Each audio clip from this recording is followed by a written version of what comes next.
is to, this is pubic symphysis.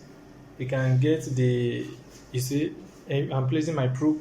This is a transverse and this is a longitudinal. Longitudinal, you see it on the, that's the longitudinal view of the urinary bladder. So you can scan the prostate and urinary bladder together. Okay, so this is the prostate. On the transverse view, you can divide the screen into 4. That's the transverse view of the prostate. So this is a transverse view rather. This is a longitudinal view here. You see my probe facing the patient's head. So that is a longitudinal view of the prostate. Okay.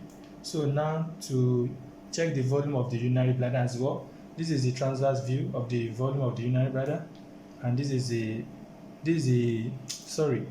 longitudinal view, and this is the transverse view of the urinary bladder. So now to measure, now I said it's only the spherical organ that you measure and multiply by 0.52. Any other volume you just measure by A times B times height. So for prostate, now you go to the volume, then you measure. This is a sagittal, this is a transverse, and this is the height. Then the prostate measurement is 13.3, which is normal. So the urinary bladder volume now, this is a sagittal, this is a width, and this is a height. So whatever this one, you multiply the 3 together, will give you the volume of the bladder. So you can label, this is a prostate,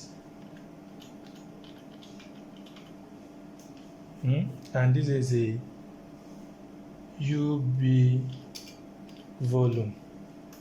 So you can write as sagittal trans 2, sagittal trans.